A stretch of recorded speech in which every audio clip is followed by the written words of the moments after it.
Bonjour et bienvenue sur Charging Station pour une découverte électrisante aujourd'hui. Alors vous le voyez, je ne suis pas sur mon lieu de tournage habituel. Je me trouve quelque part au sud d'Anvers à l'invitation de Citroën pour venir découvrir celle qui a fait sensation lors de sa présentation il y a quelques semaines. C'est la nouvelle Citroën C3 dans sa version 100% électrique évidemment, la IC3. Alors pourquoi elle a fait sensation? Eh bien parce qu'elle promet un rapport prix-prestation tout bonnement exceptionnel. C'est vrai que jusque-là, quand on pensait petite voiture électrique pas chère, celle qui venait à l'esprit immédiatement, c'est la Dacia Spring. Alors ça, c'est jusqu'à présent, mais je peux vous dire qu'en 2024, avec celle qui se trouve à côté de moi, eh bien la donne va un petit peu changer quand même parce que cette voiture, elle a énormément de qualités que je n'hésiterai pas à vous faire découvrir en 2024 à l'occasion d'un grand essai électrisant, comme d'habitude.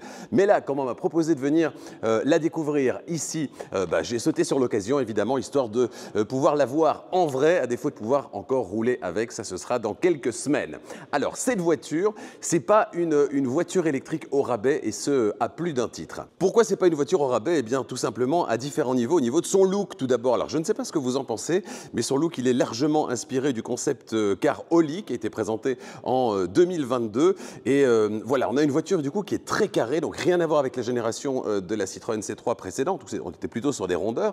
Ici, on est sur une voiture qui est très, très carrée, histoire de maximiser l'espace à bord, parce que c'est vrai qu'une voiture très carrée, ça donne plus de volume à l'intérieur, que ce soit au niveau de l'habitacle ou au niveau du coffre. Et ça, c'est tout bon pour les occupants, évidemment, et pour le volume de chargement. Alors, c'est pas une voiture au rabais au niveau de ses dimensions non plus. C'est pas une toute petite voiture.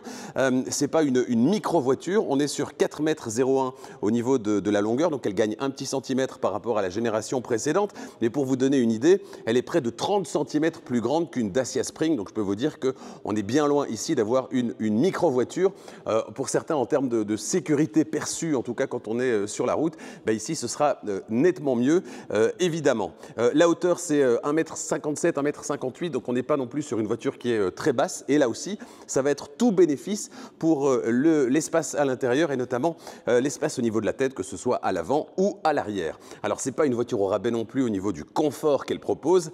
On sent que Citroën a mis beaucoup d'efforts dans le fait de proposer une voiture qui offre un vrai confort Citroën, même si elle est proposée à un tarif particulièrement intéressant. On a la suspension et les sièges Citroën Advanced Comfort. Alors, la suspension, c'est sur les deux finitions. Les sièges, c'est sur la finition supérieure. Et je peux vous dire que ne fût-ce que de s'asseoir à l'intérieur, c'est ce que je ferai dans un instant, eh bien, on sent immédiatement qu'on est bien dans cette voiture. Voiture surélevée, voiture qui offre une belle visibilité périphérique. Et ça, quand on circule en ville, c'est très sympa. Au niveau de la technique, cette voiture, c'est pas une voiture au rabais non plus, parce que je peux vous dire qu'au niveau des performances, de la capacité de la batterie, de l'autonomie, on est bien loin d'avoir une voiture qui offre des performances rikiki. On est tout à fait équivalent à ce qu'on peut retrouver dans la catégorie, voire même plus d'ailleurs. Alors, quelques chiffres justement. Au niveau de la batterie, c'est une batterie LFP qui est de belle capacité, 44 kWh pour une autonomie de 320 km en cycle mixte norme WLTP. La puissance de recharge est tout à fait satisfaisante également. C'est du 11 kW, donc c'est totalement la norme aujourd'hui en 2023 sur le courant alternatif. Sur le courant continu, vous rechargerez la batterie de cette voiture à 80% en 26 minutes exactement. Donc là aussi, on est parfaitement dans la norme aujourd'hui. En termes de performance, on a un moteur de 113 chevaux qui réalise le 0 à 100 en 11 secondes et une vitesse maximale qui est limitée à 135 km/h. Bref, franchement, elle n'a rien à envier à la concurrence et les performances sont plus qu'honnêtes, ça c'est clair. Au niveau des aides à la conduite, évidemment, c'est important en 2023 d'avoir une voiture qui offre plus qu'un sentiment de sécurité, mais une vraie sécurité à bord. Et bien là, je peux vous dire qu'elle est particulièrement gâtée, et ce, pour certains de ces équipements, dès le niveau de finition d'entrée de gamme, le niveau U. Alors, parmi les systèmes qui sont proposés, on a le freinage d'urgence automatique, l'alerte active de franchissement de ligne, la reconnaissance des panneaux de signalisation, franchement, c'est assez sympa, le régulateur limiteur de vitesse, l'aide au démarrage en côte, le basculement automatique des feux de route aux feux de croisement, capteur et caméra de stationnement, etc., etc., etc.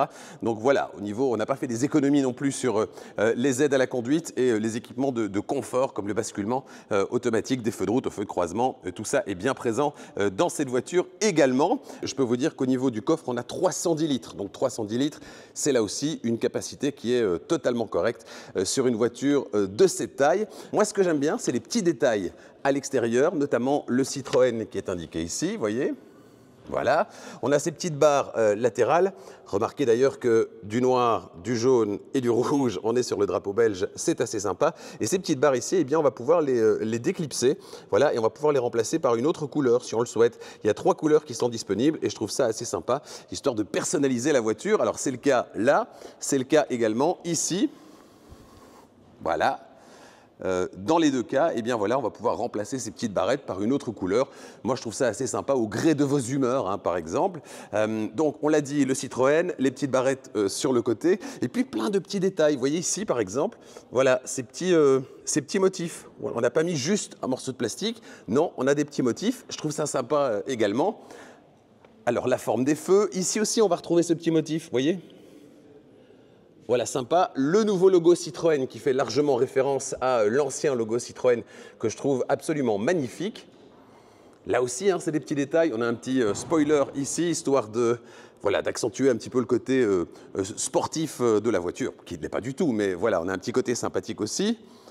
Des gros pare-chocs, où on retrouve les petits motifs ici, vous le voyez. Il y a une grande attention qui a été apportée à plein de détails et je trouve ça vraiment super. On parlait tout à l'heure du concept car Oli. 1, 2 et 3.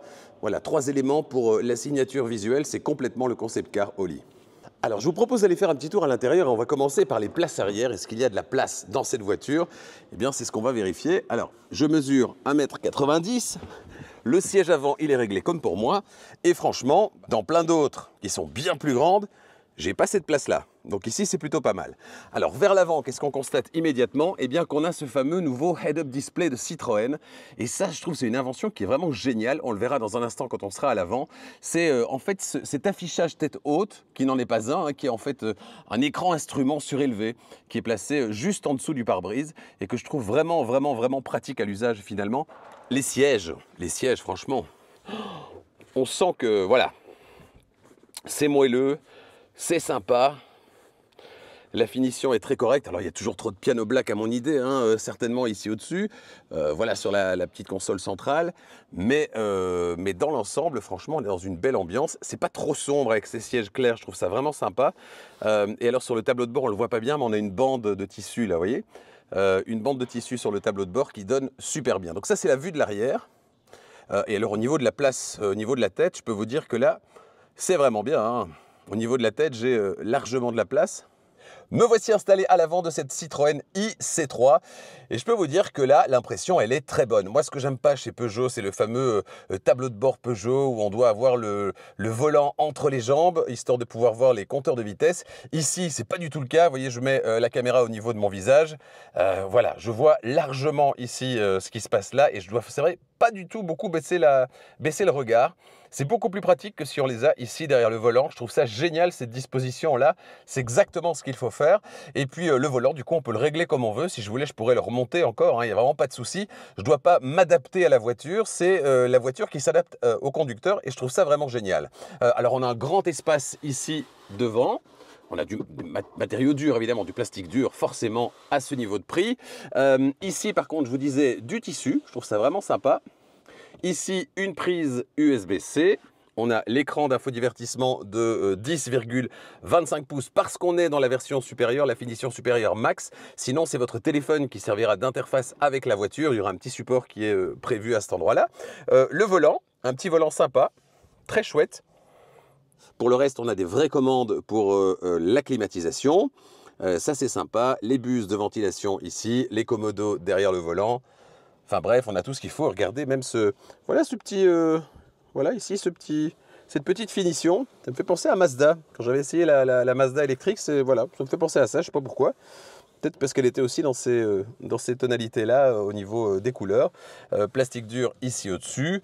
Mais l'ensemble présente bien. Franchement, c'est bien fini. Ça n'a rien à voir avec une voiture low cost, hein, bien loin de là. Et les sièges, alors il faut que je retourne la caméra, vous allez voir. Regardez ces sièges. Ces sièges sont vraiment très beaux, ils sont très confortables. L'assise est suffisamment profonde, j'avais peur que ce ne soit pas le cas. L'assise est suffisamment profonde et on est bien sur du Advanced Comfort de Citroën. On a les services connectés également, hein, les services connectés e-route pour la planification d'itinéraires qui fonctionnent apparemment vraiment bien. On attendra de pouvoir juger sur pièce lors du grand essai. Et puis l'application My Citroën pour les interactions avec la voiture, histoire de gérer les horaires de charge par exemple, vérifier le niveau de la batterie ou encore réchauffer ou refroidir l'habitacle avant de partir. Tout ça est possible également. Voilà, franchement, une belle découverte. Je suis très agréablement surpris. En fait, j'avais très envie que cette voiture soit vraiment cool parce que quand je l'ai vue en vrai, la présentation, je l'ai trouvée géniale et je voulais pas être déçu et je ne suis pas déçu. Cette voiture, elle en offre beaucoup pour son argent. Elle est proposée à un tarif canon et je suis certain qu'en 2024, elle va faire un malheur. J'ai vraiment hâte de l'essayer. Voilà, on se retrouve à l'extérieur pour clôturer cette petite présentation. Présentation rapide, j'ai allumé les phares comme ça, vous voyez ce que ça donne. Présentation rapide de cette voiture qui existe en 5 couleurs. Le blanc, le bleu, le rouge que vous avez sous les yeux, qui est très beau, le gris et le noir. Les petits inserts que vous avez sur le côté là-bas, donc c'est-à-dire voilà, ici et là-bas au-dessus. Ils existent en 3 couleurs différentes. Et puis on a ici une couleur Biton qui est de série que vous pouvez avoir en noir ou en blanc d'ailleurs, le toit, qui est de série sur cette finition supérieure, la finition Max. Alors, sur le papier, le rapport prix-prestation, il s'annonce vraiment canon. Le prix de base, il est fixé à 23 300 € avant les aides, là où elles sont disponibles, 23 300 €, d'autant plus que cette IC3, elle sera produite en Europe, donc là où il y a des aides qui sont réservées aux véhicules produits en Europe, eh bien cette voiture pourra continuer à bénéficier de ces aides. Et puis on vérifiera bien sûr très bientôt, dans le courant 2024, eh bien, si durant ce grand essai prévu, si le ramage est à la hauteur du plumage. Je peux même vous dire qu'on annonce une IC3 pour 2025 à moins de 20 000 €. Et dans ce cas-là, elle proposera quand même 200 km d'autonomie. Voilà qui est vraiment très très intéressant. Voilà ce qu'on pouvait dire au niveau de cette Citroën IC3. Première présentation, première découverte. J'espère que ça vous a plu. J'attends avec impatience le grand essai de cette voiture. J'imagine que vous aussi. Alors merci. N'oubliez pas de vous abonner à Charging Station. Vous êtes de plus en plus nombreux et de plus en plus fidèles à Charging Station et je vous en remercie. Merci de votre fidélité. À bientôt.